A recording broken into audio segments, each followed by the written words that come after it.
Donc bonjour à tous. Donc aujourd'hui, on a la chance d'avoir avec nous notre collègue Alexandre Mema, qui est déployé actuellement au Burundi par le système de mécanisme d'urgence des Pays-Bas, qui est un mécanisme qui vient en appui en cas d'urgence aux différents groupes techniques de travail santé mentale et soutien psychosocial, quand il y en a, ou pour en créer un quand il n'y en a pas aussi. Et donc, ce sont des appuis qui durent maximum 3 mois, qui sont donc financés par les Pays-Bas à la demande des pays et qui sont des appuis toujours interagences, c'est-à-dire que l'expert est accueilli par une agence, mais ensuite il fait un appui à l'ensemble des agences sur le terrain et aux coordinations en santé mentale et soutien psychosocial, souvent donc les GTT. Et donc, Alexandre est à peu près au milieu de sa mission, je pense, de son déploiement. Il va nous le rappeler. Il a déjà fait plusieurs déploiements avec ce mécanisme, donc il commence à être chevronné dans cet exercice. Et il a bien voulu nous faire une présentation de justement du travail en cours et de vous présenter un petit peu ce qu'il fait au Burundi et faire un petit peu aussi une suite par rapport à la session qu'on avait eue au mois de janvier, dans lesquelles il y avait eu Peter Van Tevogel du HCR qui nous avait présenté dans un premier temps quels étaient les mécanismes de coordination dans les situations, les contextes de réfugiés, puisque c'est un petit peu différent par rapport à d'autres contextes. Donc, comment on pouvait intégrer la santé mentale et le soutien psychosocial dans ce cadre. Et ensuite, on avait eu Anna Luisa Arena qui nous avait présenté les résultats, excusez-moi, il y a du bruit, les résultats d'une évaluation des besoins et des ressources auprès des réfugiés congolais qui avait été menée au cours de l'automne. Donc, on est ravis d'accueillir Alexandre et qui va un peu dans cette continuité et puis avec des angles spécifiques nous faire une présentation sur le Burundi. Et il a également invité d'autres collègues avec lui qui vont justement nous permettre de croiser les regards et d'avoir plusieurs points de vue et plusieurs apports sur la situation. Donc, Alexandre, je te laisse la parole et puis tu me diras si tu veux que je partage moi mon écran ou si tu veux partager ton écran, toi. Mer- mer- Merci beaucoup, Cécile. Bon après-midi, chers collègues. J'aimerais que tu partages ton écran.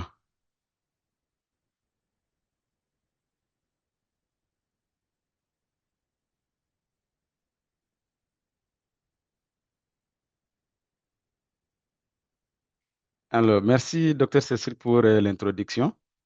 Euh, Tu peux te présenter ah, un peu plus, hein, parce que moi j'ai été très courte, hein. Donc, en attendant que je partage mon écran, n'hésite pas à en dire un peu plus aussi, bien sûr, hein. On voit ouais. déjà que tu es déployé avec UNICEF puisque c'est bien visible. Oui, je suis Alexandre Mema, je suis spécialiste en santé mentale, psychologue clinicien de formation. J'ai eu à être déployé au niveau de la République centrafricaine, récemment en Côte d'Ivoire. Pour le moment, je suis au Burundi dans le cadre de la coordination des activités interagences, mais c'est une mission qui est plus ou moins spécifique et différente par rapport aux précédentes. Par rapport aux précédentes missions, j'étais en Centrafrique pour l'appui au groupe de travail technique santé mentale et soutien psychosocial. En Côte d'Ivoire, je suis parti pour la mise en place ou la création du GTT, qui est le groupe de travail technique santé mentale et soutien psychosocial. Pour le cas du Burundi, c'est l'appui aux activités de réponse interagence pour les réfugiés congolais qui sont dans les sites et les camps ici au Burundi. Donc, je suis l'agence qui m'accueille, c'est UNICEF. Donc, c'est l'agence avec laquelle nous sommes en train de travailler, mais en collaboration avec d'autres partenaires. Donc, dans le cas spécifique pour cette présentation, cette mission, c'est que c'est une mission qui prend en compte les aspects liés au renforcement des capacités, l'harmonisation des pratiques et tout ce qui suit en termes de coordination pour les acteurs de terrain. Diapo? Alors, hop. Voilà.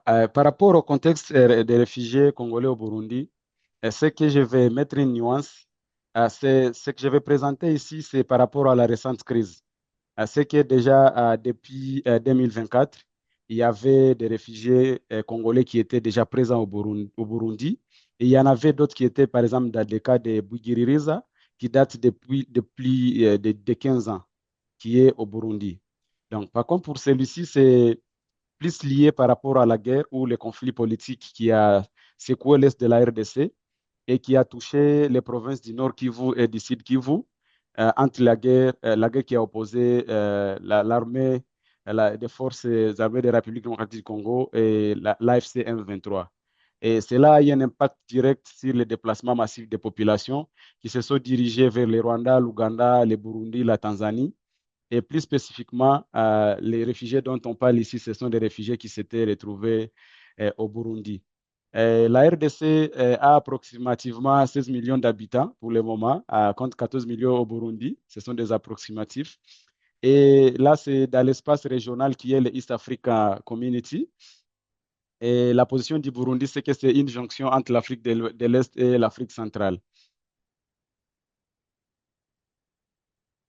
Alors, déjà dès le 9 décembre, il y a eu un afflux massif des personnes qui venaient des provinces du Sud Kivu, du Nord Kivu. Et là, au 31 décembre, on a eu à recenser autour de 90 790 demandeurs d'asile. Et après ces événements, il y a eu fermeture de la frontière entre le Burundi et la RDC au niveau de Gatumba.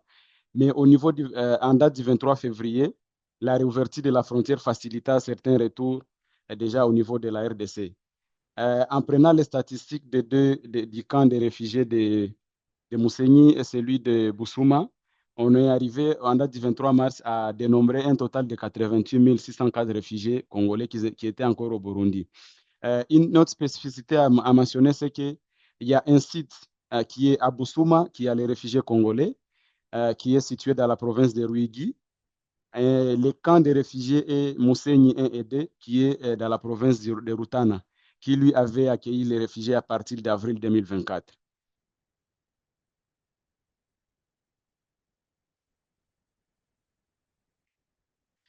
Alors, par rapport aux statistiques, c'est que les réfugiés du site de Boussouma, c'était autour de 14 063 ménages.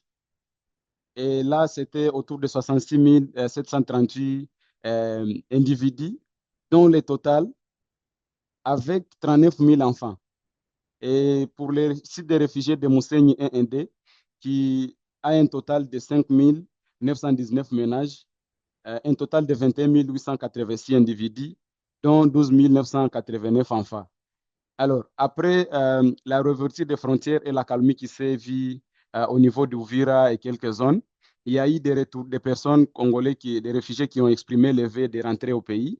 Et là, il y a 4 rotations qui sont organisées jusqu'à présent, ce qui a occasionné le retour de 906 ménages avec 3 432 personnes.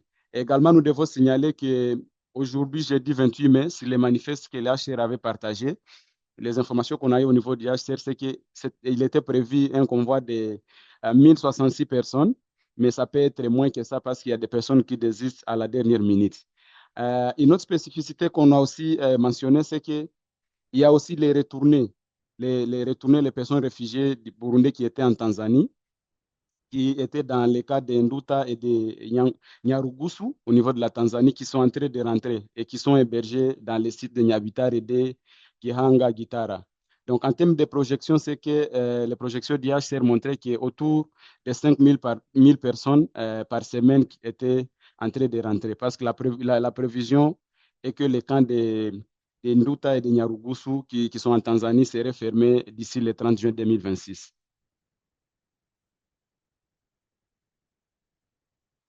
Alors, tenant compte de la situation de la santé mentale au niveau du Burundi, ensemble avec les collègues, notamment la responsable de la fondation, la responsable de l'association des psychologues cliniciens du Burundi et les responsables du centre de la cellule de santé mentale au niveau du Burundi que j'ai eu à rencontrer, nous avons eu à réaliser cette analyse de situation sur quatre axes, notamment sur l'intégration de la santé mentale dans les soins de santé primaire, les politiques et les cadres institutionnels, les personnels et en ce qui concerne les ressources humaines et la supervision, mais également la coordination par rapport au cadre GTT, IASC et usage aussi des directives ou des documents IASC en santé mentale et soutien psychosocial. Nous avons remarqué que les principaux défis à ce jour montrent qu'il y a une couverture géographique qui est inégale.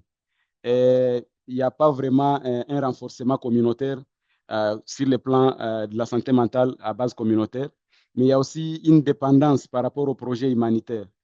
Et par rapport aux politiques et cadres institutionnels, c'est qu'il y a vraiment un écart entre les cadres existants et ce qui est mis en œuvre au niveau du terrain. Et par rapport aux ressources humaines maintenant au niveau du pays, il y a des ressources, oui, mais qui sont plus concentrées au niveau des zones urbaines et les zones rurales sont un peu délaissées. Par rapport à la coordination interorganisation, c'est qu'il n'y a pas une coordination formelle. Pour dire qu'il y a un GTT, un groupe de travail technique ou une communauté de pratique, une task force pour la santé mentale et le soutien psychosocial. Mais également, il y a une stigmatisation persistante par rapport à la communication en ce qui concerne les aspects liés à la santé mentale et le soutien psychosocial. Alexandre, prends ton temps parce qu'on a un peu de temps. Et comme il y a beaucoup de contenu, n'hésite pas à développer un peu certains points ou à expliciter certains points. Parce que je pense que là, par exemple, dans cette diapo, il y a énormément de choses importantes. Et donc, bah, vas-y, hein, n'hésite pas si tu veux développer un peu plus, d'autant qu'on comprend déjà que c'est un contexte super compliqué, avec à la fois des retournés, des gens qui sont arrivés de la RDC, qui commencent à y retourner, des camps qui ferment, etc. Donc, on imagine déjà que c'est une situation à plein de niveaux, avec plein de groupes différents, et que c'est bien challenging, quoi. Merci. En ce qui concerne maintenant la situation actuelle, là, j'ai parlé des principaux défis. C'est qu'il y a une intégration partielle euh, de la santé mentale et les... Je peux revenir un peu en arrière, s'il te plaît. D'accord, merci. Par rapport à la situation actuelle en ce qui concerne l'intégration de la santé mentale dans les soins de santé primaire, c'est que il y a eu vraiment une moindre intégration de la santé mentale dans les soins de santé primaire, surtout dans les interventions communautaires. Et les paix d'intervention qui sont mises en place, ce sont des interventions qui sont menées par les agences des Nations Unies, les organisations nationales et internationales en lien avec les structures de santé. Par rapport à la politique nationale santé mentale 2016-2025 et les directives d'intégration qui ont été produites en 2019, cela montre que ça a vraiment tendance à une orientation clinique, alors qu'en réalité, pour le moment, le besoin est qu'il y ait une orientation multisectorielle par rapport à la santé mentale et le soutien psychosocial. En plus de cela, il y a peu de professionnels spécialisés. C'est qu'il y a des psychologues, oui, mais en termes de spécialisation, il y a vraiment ces besoins-là. Et en plus de cela, les professionnels sont plus un peu concentrés dans les centres urbains, alors que le milieu rural a aussi besoin de ces psychologues ou de ces praticiens. Mais également pour la coordination et l'usage des différentes directives, par exemple, l'ensemble minimum des services en santé mentale, les directives ES en santé mentale, c'est que il y a vraiment une méconnaissance et ce qui fait qu'il y a vraiment un besoin pour que cela soit vulgarisé, voire même institutionnalisé son usage au niveau de l'État. Pour ceux qui connaissent pas l'EMS, donc c'est l'ensemble minimum des services en santé mentale et soutien psychosocial. C'est un travail qui a été produit par le groupe de référence et les différents membres pour essayer de délimiter quelles étaient dans une situation d'urgence vraiment les actions minimum du minimum à mettre en santé mentale et soutien psychosocial. Et le IAS, les cadres du IASC, donc c'est des cadres globaux aussi de qu'est-ce qu'il est intéressant de faire dans les urgences. Il y a des outils qui sont à disposition, il y a qu'est-ce qu'il ne faut pas faire. Donc voilà, juste s'il y en a qui ne connaissent pas. Merci beaucoup, Cécile. Prochain dia. Alors, il y a une réflexion que nous avons poussée maintenant par rapport à ces quatre axes qui sont vraiment critiques. Le premier axe, c'est par rapport à l'intégration de la santé mentale dans les soins de santé primaire, c'est qu'il y a vraiment un besoin qu'on puisse intégrer la santé mentale et le soutien psychosocial dans les PMA qu'on appelle les paquets minimums d'activité santé mentale dans les soins de santé primaire. Et là, il y a des manuels comme les MHGAP qu'on peut facilement utiliser avec peu de ressources pour l'intégrer dans les soins de santé primaire au niveau du pays. mais également, il y a besoin qu'on puisse standardiser les protocoles, que ce soit les référencements qui viennent du niveau communautaire vers les structures de santé. Mais également, on doit aller à voir comment institutionnaliser les approches communautaires au-delà des projets, parce que les projets sont à une période déterminée, mais pour les aspects de durabilité, c'est de voir comment on puisse aller vers plus des approches durables au-delà même des projets. Pour la gouvernance, maintenant, c'est de voir comment réviser et opérationnaliser les politiques qui sont existantes pour que ça soit une approche multisectorielle et de ne pas avoir un œil vraiment plus viré vers la clinique. En plus de cela, il y a un besoin de cartographie des acteurs qui sont intervenants dans le secteur de la santé mentale pour arriver à mieux coordonner. Et également, il y a besoin de mener un plaidoyer pour la budgétisation nationale. C'est que la santé mentale est reléguée au second plan et il n'y a pas un budget dédié pour les activités liées à la santé mentale et soutien psychosocial. Quant au troisième axe maintenant des ressources humaines, c'est qu'il y a un besoin vraiment criard de renforcer les capacités par rapport au personnel de première ligne. On doit vraiment les former, organiser des activités de supervision et également penser aux activités de la prise en charge du personnel. Il y a vraiment un besoin de prendre en charge ou de former aussi les agents communautaires au service de santé de base en santé mentale, mais également un besoin de continuer à intégrer les aspects liés à la santé mentale dans les programmes académiques, surtout pour la santé et le social. Mais également, ce que je martelais sur l'aspect de la mise en place des dispositifs d'autosoin. Généralement, les prestataires de première ligne sont exposés à la fatigue compassionnelle, mais généralement, on oublie de penser à cet aspect-là de leur prise en charge. Maintenant, pour la pérennisation, l'aspect lié à la coordination et la prévention, la lutte contre la stigmatisation, c'est qu'il y a vraiment un besoin de continuer avec l'usage de l'ensemble minimum des services et des outils IASC par rapport aux indicateurs, les monitoring, et les suivis et l'évaluation, les normes au niveau de coordination, mais également voir la possibilité d'avoir un groupe qui est formalisé par rapport aux urgences, mais également qui est vraiment plus ou moins formel et continuel. Mais également, c'est de voir comment avoir une stratégie à travers les activités de sensibilisation, comment lutter contre la stigmatisation. Parce que généralement, les personnes pensent que récemment, on a eu une présentation sur l'autisme, mais c'est toujours méconnu. Donc, avec cette activité de sensibilisation, ça va aider à ce que les personnes puissent comprendre et connaître pour essayer de faire l'inclusion de ces personnes en situation de handicap ou présentant les problèmes de santé mentale.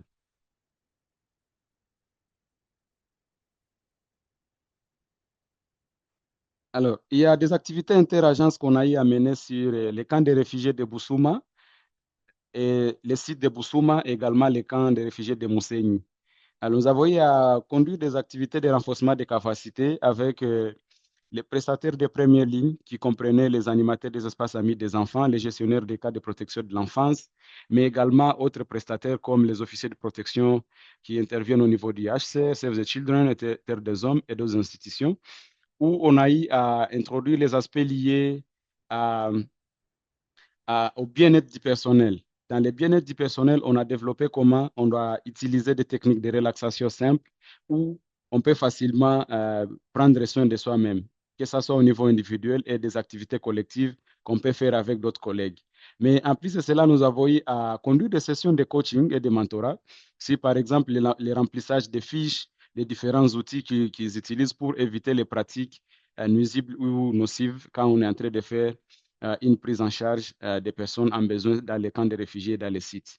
Également, nous avons eu à élaborer un ensemble minimum d'activités en santé mentale et soutien psychosocial, plus en protection de l'enfance avec un accent sur les espaces amis des enfants. Peut-être on va parler en détail. Et également, j'ai eu à conduire des sessions d'information sur l'ensemble minimum des services en santé mentale au niveau du domaine de responsabilité, violence basée sur les genres, également la coordination, protection et protection de l'enfance.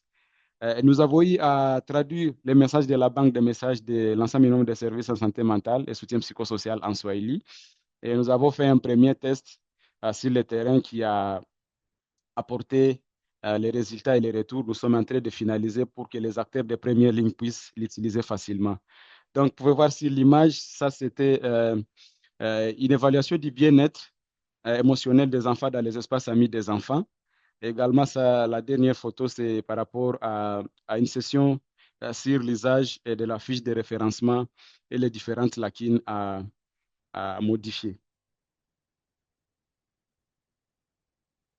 Alors, par rapport maintenant à l'ensemble minimum d'activités santé mentale et soutien psychosocial en protection de l'enfance, c'est que c'est un document qui a été élaboré et contextualisé, adapté au contexte du Burundi, dans la situation de déplacement où les espaces amis des enfants sont mis en place au niveau des camps et des sites de réfugiés. C'est un document qui retrace, comme c'est dit, l'ensemble minimum d'activités qui doit être mis en place avec toutes les orientations pour éviter que les doublons, mais en plus de cela, les pratiques nocives. Donc, c'est un document qui a une introduction qui parle du contexte, comment les crises humanitaires impactent sur la santé mentale des enfants et les espaces amis des enfants qui est un des cadres protecteurs qui renforce la résilience vient en complément à d'autres activités qui sont réalisées pour le bien-être de l'enfant. Alors, pour cet ensemble minimum de services, c'est un document qui est rédigé sur base des documents existants des directives IASC et d'autres documents de référence, comme les manuels de gestion ou la mise en place d'espaces amis d'enfants des UNICEF, des Save the Children. Donc, c'est un condensé qui prend en compte tous les aspects nécessaires. Alors, il y a aussi les aspects liés aux normes de mise en place des espaces amis des enfants, l'espace physique, quel est l'espace qu'un enfant doit occuper, est-ce que l'inclusion du handicap est là en termes de latrines, les points d'eau que les enfants doivent utiliser quand ils sont dans les espaces amis des enfants. Et également, il y a l'aspect qui parle des horaires. Donc, normalement, quand on a un espace ami des enfants, on doit avoir un horaire structuré avec des activités bien adaptées et adaptées aux âges. Également, par rapport à la sauvegarde et à la communication, c'est que pour assurer une protection des enfants, qu'ils se sentent en sécurité, leur DG doit être délimité avec des grilles transparentes, mais également cela renforce la confiance et la sécurité des enfants dans les espaces amis des enfants. Par rapport aux aspects liés au safeguarding, c'est que les animateurs et les personnels qui sont de première ligne sont appelés à être sensibilisés et formés sur les aspects liés à la sauvegarde. Bien évidemment, il y a des affiches aussi qui doivent être mises dans les espaces amis des enfants, des boîtes à suggestions qui permettent à ce que les personnes puissent facilement mettre leurs suggestions au niveau des espaces amis des enfants. Quant aux ressources humaines à allouer maintenant aux espaces amis des enfants, il y a les profils qui sont bien définis pour les animateurs, les psychologues, les éducateurs spécialisés pour les enfants en situation de handicap. Tous ces détails ont été pris en compte. Par rapport maintenant au tableau intégré des activités santé mentale et soutien psychosocial, c'est que ici, ce sont des activités qui sont adaptées par tranche d'âge, parce que le développement de l'enfant suit une tranche d'âge. Et là, ce sont des activités qui sont plus ou moins inclusives. Et une particularité qu'on a ajoutée dans ces manuels, c'est qu'on a vu l'importance de former les parents, d'avoir les parents au niveau des espaces amis des enfants pour qu'ils puissent participer aux sessions sur les compétences parentales, comment ils doivent faire l'écoute active, la discipline positive, et même en tant que parents contribuer au bien-être émotionnel de l'enfant.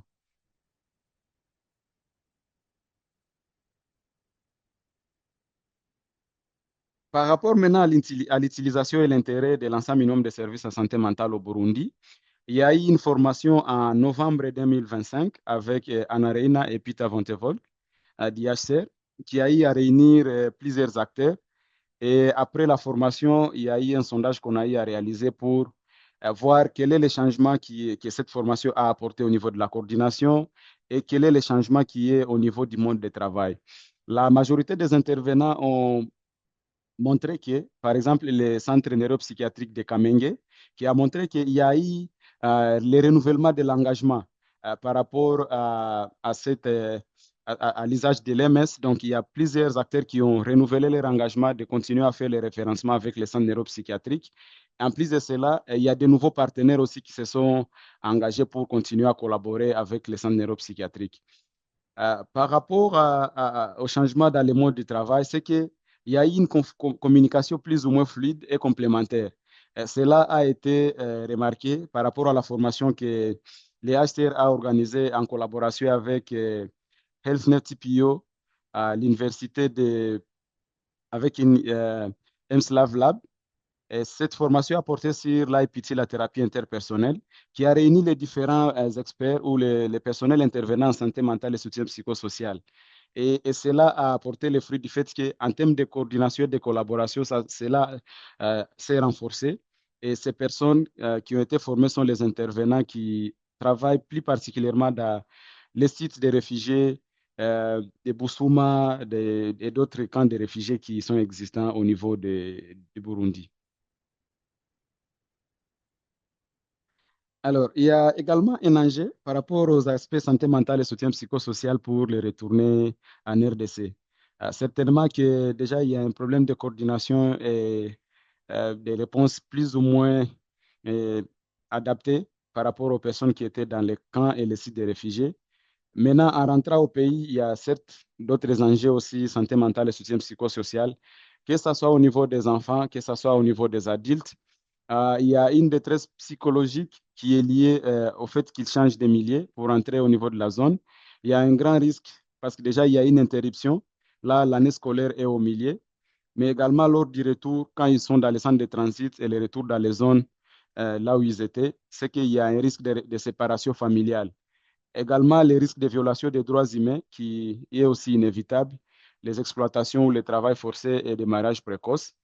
Et là, en termes de besoins, c'est qu'il y a vraiment besoin qu'on mette en place au niveau de la RDC et les zones de retour des séances individuelles et collectives pour ces personnes qui rentrent, en fait qu'ils soient à mesure de s'exprimer à travers des espaces sûrs. Également, des activités récréatives continues pour les enfants qui vont rentrer au niveau du pays avec des animateurs qui sont bien formés et déjà structurés, avoir la possibilité de mettre en place des classes temporaires qui permettent à ce que ces personnes puissent se rattraper le temps que l'année scolaire va réouvrir encore. Également, c'est voir comment travailler avec les CICR et d'autres organisations pour voir comment, au cas où il y a des camps de séparation familiale, voir la possibilité de faire des recherches familiales et faire cette réunification. Il y a un besoin de sensibilisation communautaire aussi pour que les gens accèdent à ces espaces sûrs. Également, l'orientation vers des services juridiques, médicaux et de soutien psychosocial adaptés. Pour les adultes, il y a un enjeu lié à la manifestation de la dépression, l'anxiété et l'isolement, mais également la possibilité d'apparition des syndromes de stress post-traumatique et les sentiments d'incertitude et d'insécurité, possible exacerbation des violences domestiques dues à la précarité et à la pauvreté. Mais également, il y a un risque élevé d'exploitation aussi dans les sites de transit ou des milliers de retours. Il y a un besoin d'accompagnement en termes de besoins, accompagnement individuel à travers les groupes de soutien communautaire, la possibilité de mettre en place des programmes de relance économique, mais également l'intégration ou la continuité des services de soutien psychosocial dans les services de base, notamment dans les centres de santé pour que les personnes se sentent mieux pour aller demander de l'aide facilement. Également, de mettre en place, il y a un besoin de mettre en place les mécanismes de prévention et de réponse au VBG à travers les activités de sensibilisation, les renforcements des capacités locales et mettre en place des protocoles de référencement plus ou moins clairs.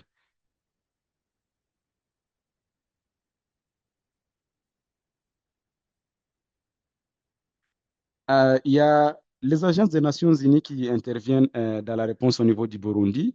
Il y a OCHA qui est là pour le pilotage stratégique et des aspects liés au développement. Il y a également l'EPNID qui est là, notamment dans les activités de développement et le soutien psychosocial. Il y a UNICEF, UNFPA pour la santé sexuelle et reproductive. Et en plus de cela, il y a les HCR qui est là aussi dans la santé mentale pour les réfugiés. Il y a ONIFEM qui intervient dans l'égalité des genres et l'autonomisation des femmes. Également, il y a l'OMS qui est là pour ce qui concerne la santé en général. Il y a l'OIM qui fait toujours les aspects continuels d'appui avec les HCR pour les retours et les personnes qui sont là. Également, il y a les PAM, il y a FAO qui sont aussi là. Mais également, il y a l'UNESCO qui intervient pour les aspects liés à l'éducation.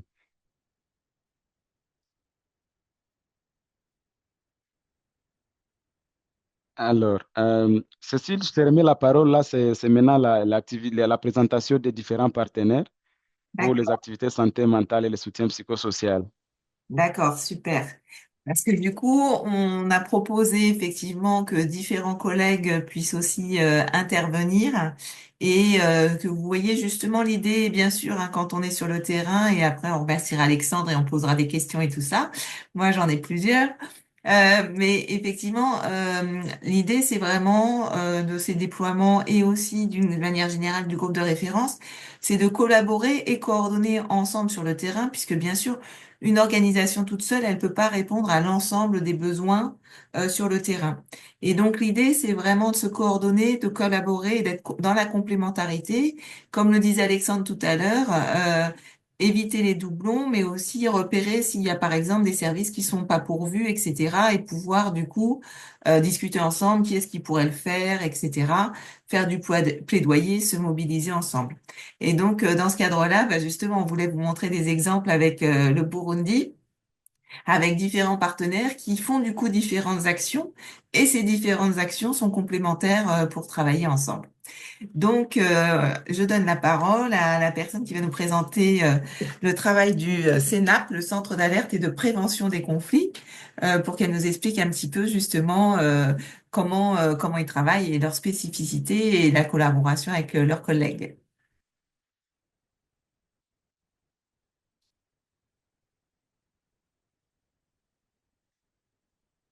Alors, ah voilà.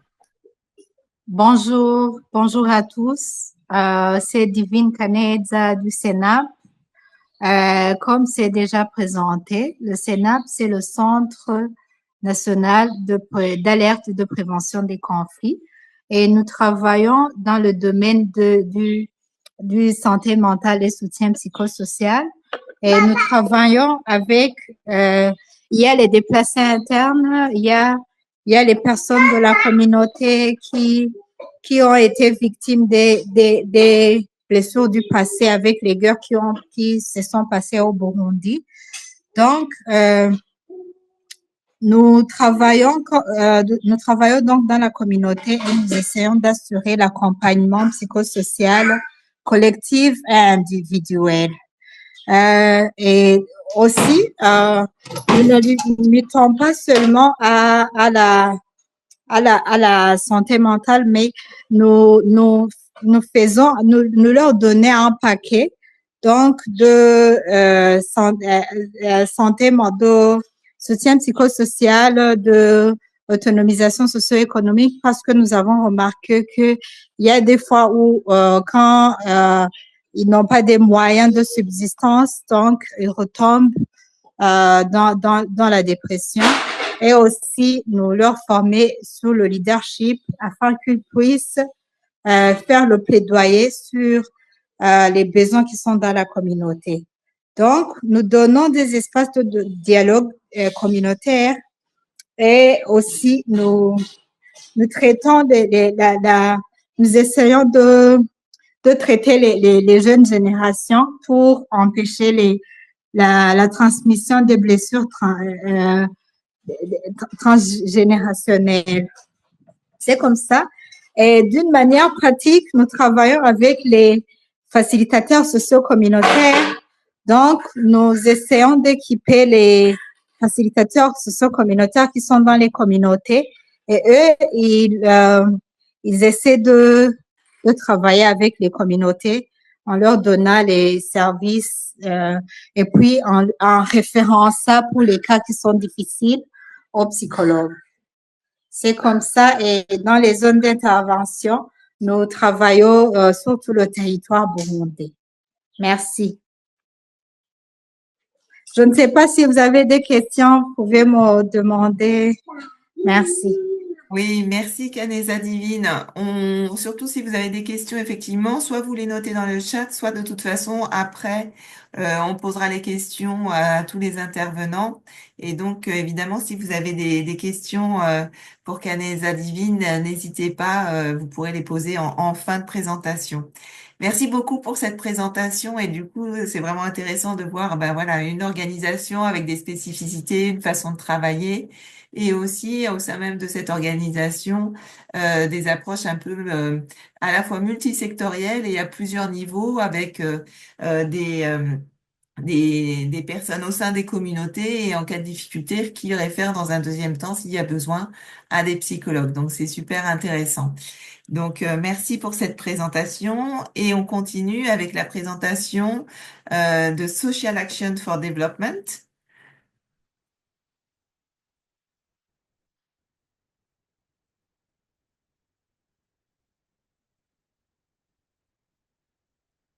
Alors, qui doit nous présenter Social Action for Development? Bon, Ah, bonjour voilà. à tous. Bonjour. Voilà, merci beaucoup. Moi, c'est Vincent Dizeye, directeur des programmes au sein de Social Action for Development. Bienvenue. Euh, Merci beaucoup.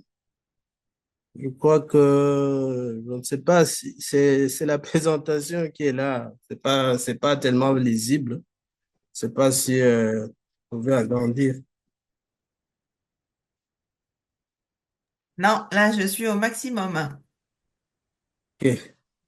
Désolée. Voilà, pour juste faire la présentation.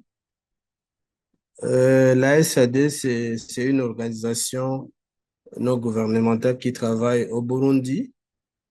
Et là, nous sommes en train d'intervenir au niveau des sites des réfugiés d'Orusuma et aussi de Musenyi.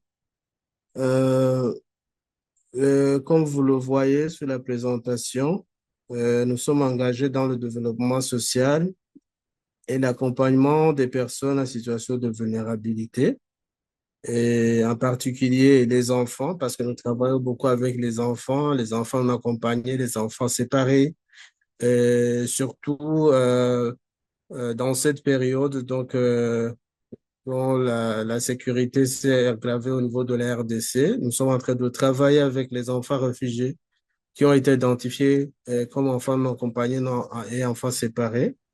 Euh, Comme secteur, nous travaillons en matière de soutien psychosocial, accompagnement individuel, mais également de groupe et cohésion familiale.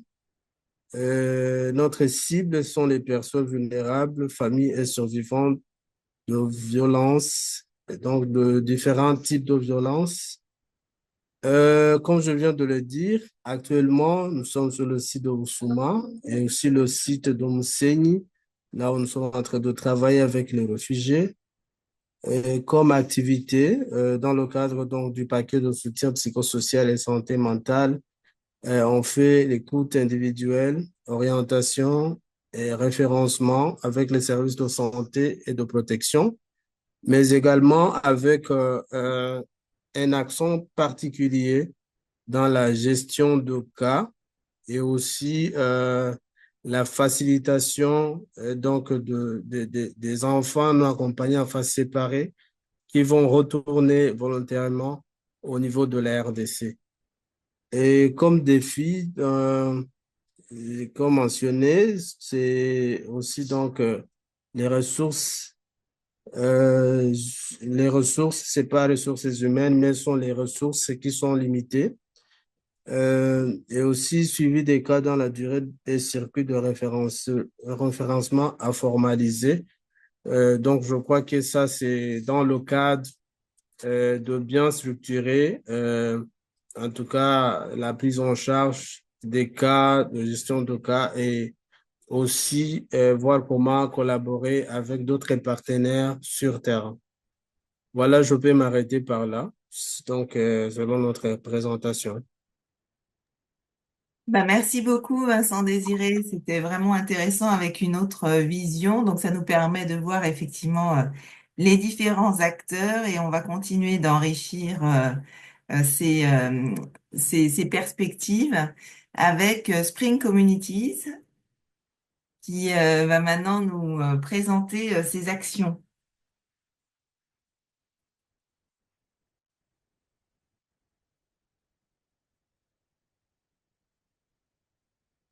Alors, est-ce que Spring Communities est en ligne?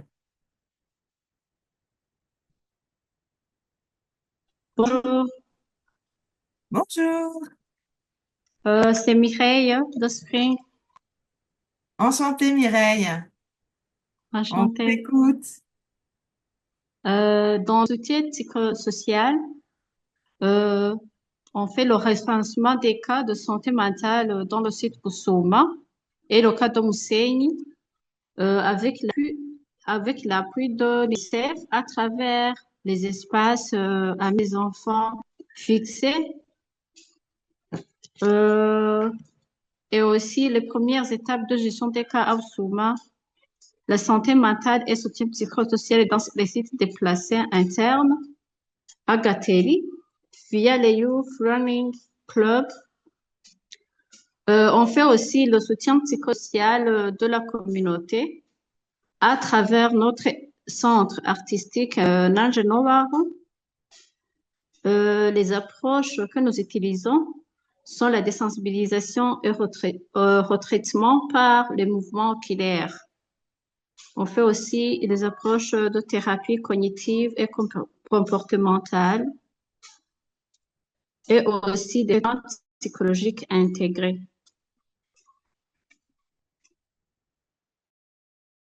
Oui, c'est ça. Vous Euh, m'entendez?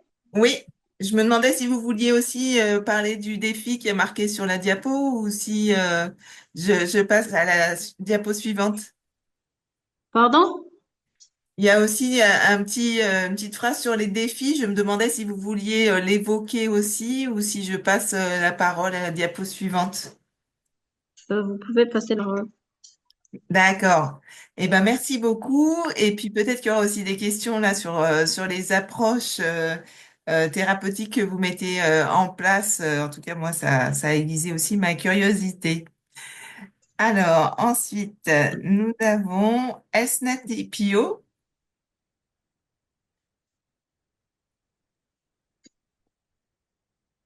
Alors, bonjour à tout le monde. Bonjour. C'est Muhoza Jean-Arnaud de Yefnet Pio au Burundi. Bienvenue. Merci bien. Et le Hefnet Pio est une organisation non gouvernementale qui est internationale. Et je suis heureux de vous présenter brièvement les activités de Hefnet Pio Burundi. Comme je vous le disais, notre organisation a son siège à Amsterdam. Mais nous travaillons aussi, nous intervenons actuellement en Colombie, en Afghanistan, en Soudan du Sud et ici au Burundi.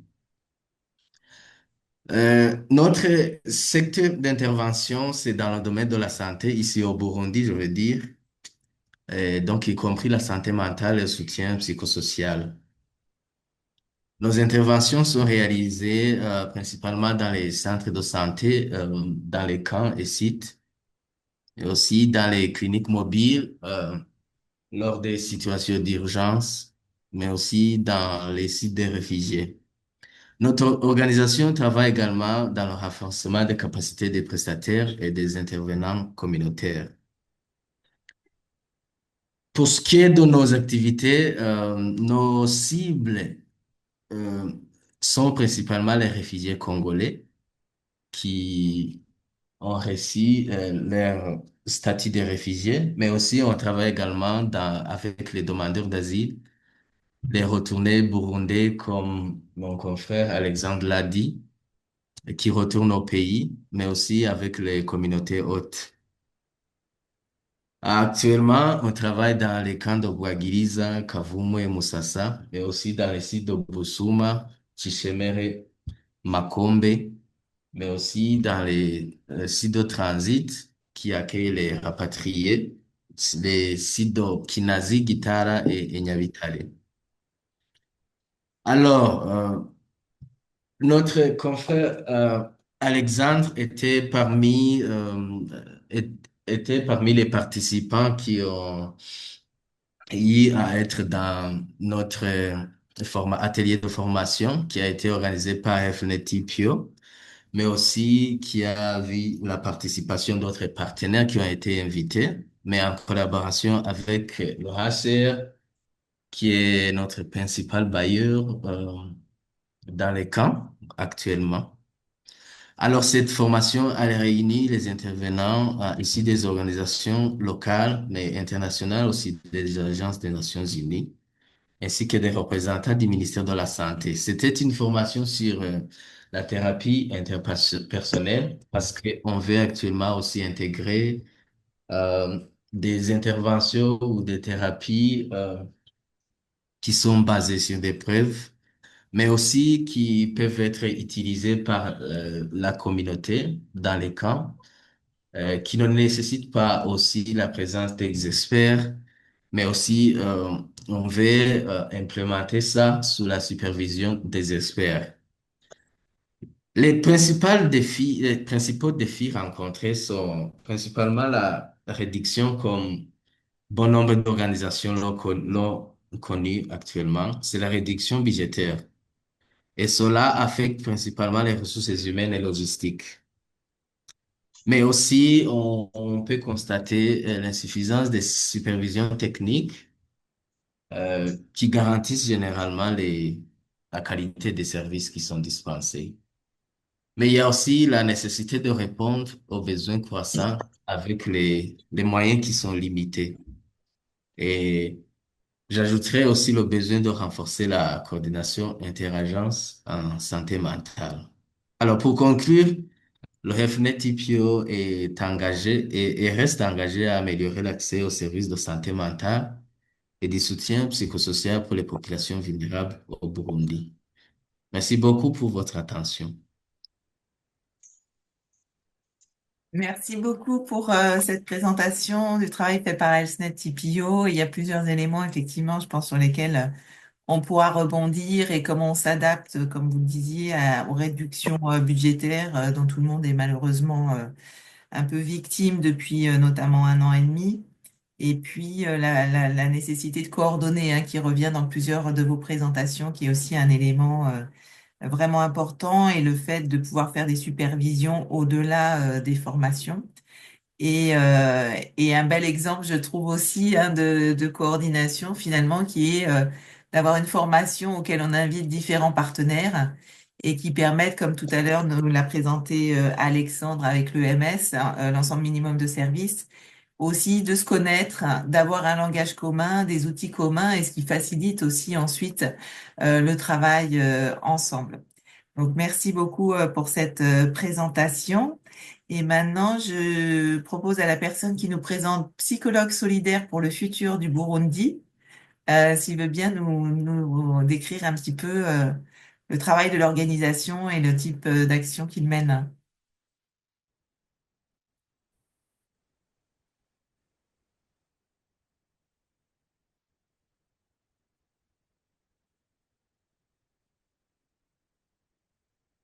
Alors, qui présente psychologue solidaire pour le futur du Burundi?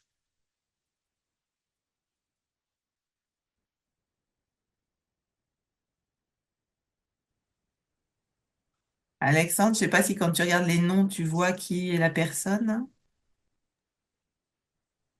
Ça devrait être Amini. Euh, Amélie? je pense qu'il est là.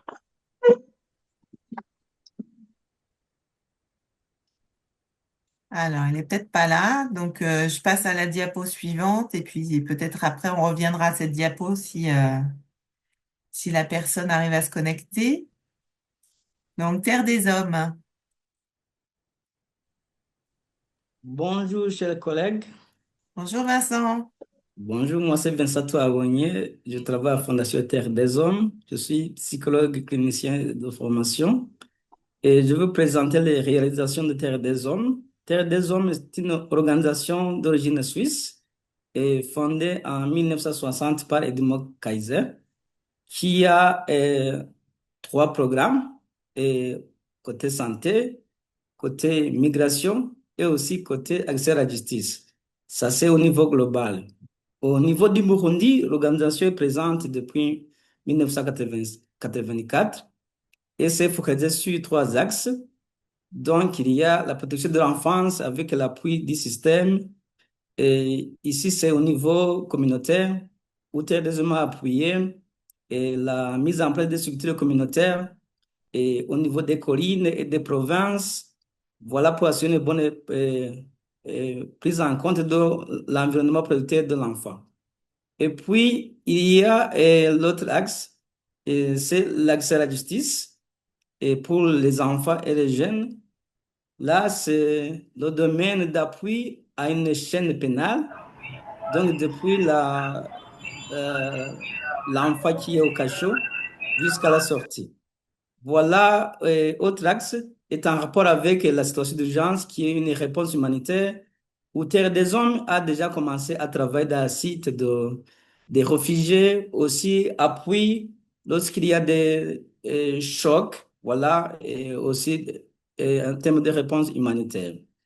Et au niveau de nos interventions, aujourd'hui, Terre des Hommes, elle est sur le site de Boussouma, site aussi de Mousséni, mais aussi au niveau de la communauté, parce que Terre des Hommes aussi appuie les rapatriés, donc qui sont des personnes qui ont, à un certain moment, réfugié. Il y a un son, voilà, ça va.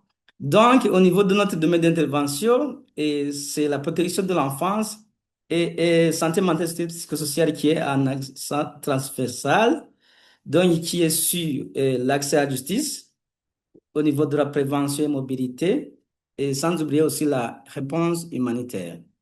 Voilà, et nos groupes cibles sont des enfants de moins de 18 ans, évidemment, qui sont les enfants non accompagnés au niveau de nos sites, et aussi enfants séparés, les enfants en conflit avec la loi et les enfants victimes de VBG. Voilà, au niveau d'activité, il y a le système de gestion de cas qui est développé, et aussi la cohésion sociale, l'activité santé mentale et psychosociale au niveau de l'espace ami de l'enfant, que ce soit sur Mousséni ou à Boussouma. Il y a aussi la gestion de cas au niveau du centre de rééducation. Il y a aussi la prise en charge des enfants victimes de VBG. Ça aussi, c'est au niveau de l'espace ami de l'enfant. Sans oublier aussi au niveau communautaire. Il y a la formation des volontaires communautaires sur le VBG. Ça, c'est sur les personnes donc, de première ligne, comme l'a souligné Alexandre, qui nous aident pour pouvoir accompagner ces enfants en détresse psychologique. Il y a aussi la formation de ces volontaires sur la protection de l'enfant en situation d'urgence, sans oublier la prévention de l'exploitation et abus sexuels. Et il y a aussi l'activité sur la cohésion sociale. Ça a été développé au niveau de la communauté haute, donc avec aussi les réfugiés.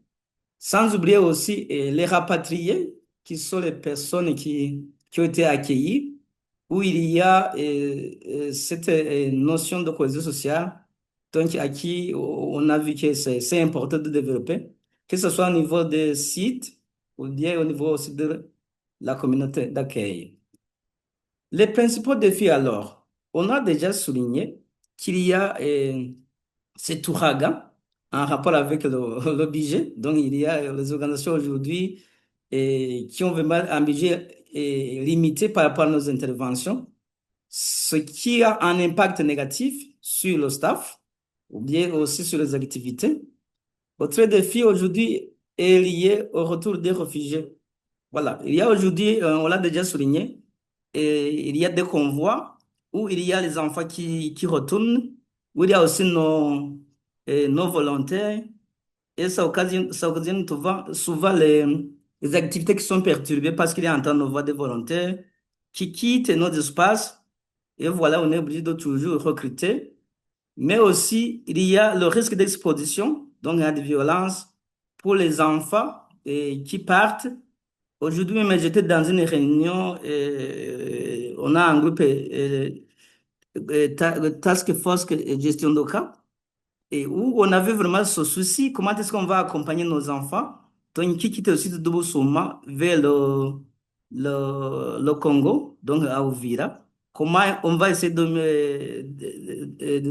mitiger voilà, ces risques qui sont là. Voilà, c'est un défi à relever, mais on a discuté aussi avec la coordination de l'HCR qui est là, où on va essayer d'avoir les acteurs qui sont sur le terrain comment est-ce qu'en termes de communication, comment est-ce qu'on va essayer de trouver des solutions? Merci beaucoup.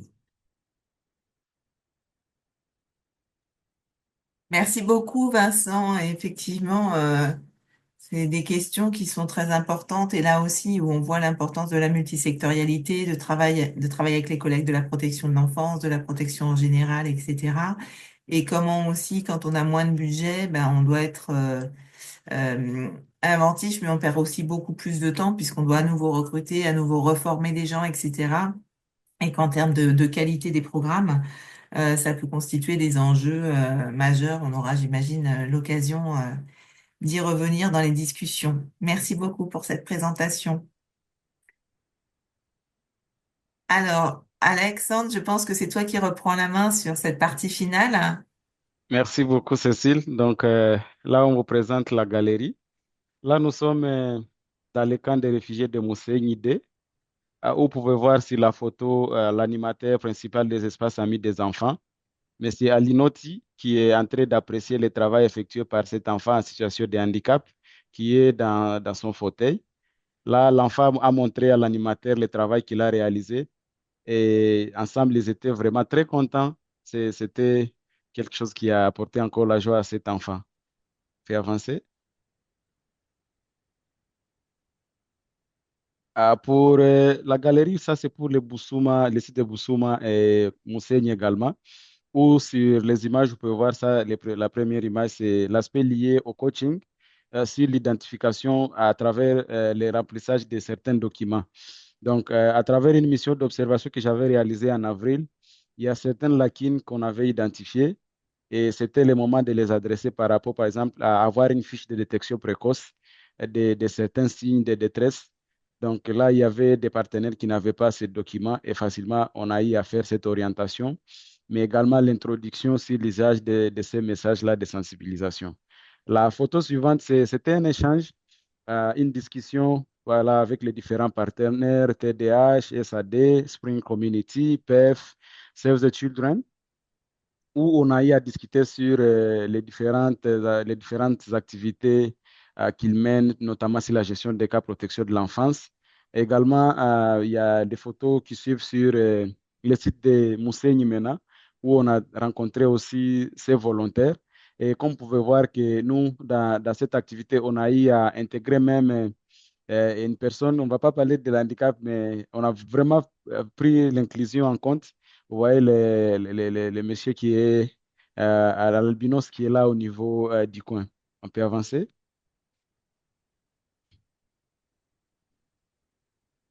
Voilà, donc là c'est SAD au niveau de Mousseini où facilement on est en train de voir comment l'organisation des activités au sein des EAE, pour ce qui concerne l'aspect lié au soutien psychosocial. Et comme vous pouvez le voir, ça c'est l'espace ami des enfants qui est tenu par TDH, Terre des Hommes, au niveau de Mousseini, Mousseini 1. Là, ce sont les jeunes garçons qui sont en train de faire les activités, ils sont en train de fabriquer et confectionnent des sacs de marché. Vous pouvez voir ça, l'animateur ou bien l'instructeur principal. Donc, au-delà des activités ludiques, donc, il y a aussi l'apprentissage, comment ils doivent vraiment, les compétences de vie et un peu d'autonomisation. Et l'image suivante, il y a les enfants de 7 à 11 ans qui sont en train de faire le coloriage avec des aires de jeu vraiment bien séparées. Là, c'était une image où on était en train de faire une évaluation sur le bien-être émotionnel. Qu'est-ce que les jeunes filles font après les activités des espaces amis des enfants? Généralement, ils vont puiser de l'eau. C'était les gens des réponses qu'ils étaient en train de donner. Diapo. Et là, c'est une activité à laquelle on a participé avec les jeunes, les ados. Là, c'était au terrain de volleyball dans l'espace ami des enfants de SAD au niveau de Boussouma. Vous pouvez voir la jeune fille aussi qui est en train de confectionner les sacs de marché.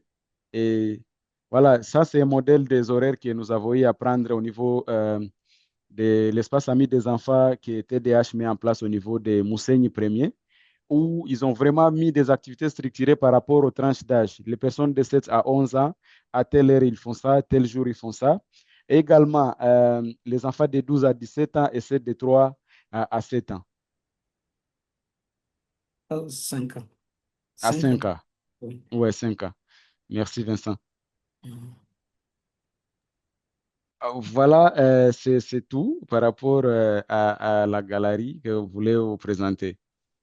Eh ben super, merci beaucoup hein, pour ce partage d'interventions, de travail en commun, etc. Alors, vous avez vu, hein, on a essentiellement aussi eu des intervenants et des partenaires là, parce que c'est aussi le focus de la mission d'Alexandre, où c'est beaucoup autour des enfants hein, et des parents. Mais bien sûr, les activités SMSPS, bah, d'abord, quand on travaille avec les enfants, on sait qu'il faut aussi travailler avec les parents et les adultes, bien sûr. Mais voilà, là, ça ne veut pas dire qu'il n'y a pas de travail à faire auprès des adultes, hein, mais là, le focus de la présentation et du déploiement d'Alexandre est très orienté sur la santé mentale des enfants. Donc, c'est pour ça que c'est surtout à ça que vous avez assisté. Donc, merci beaucoup à tous pour ces intervenants. Je vais couper l'enregistrement pour qu'on puisse discuter. Merci à ceux qui ont visionné cette vidéo en replay.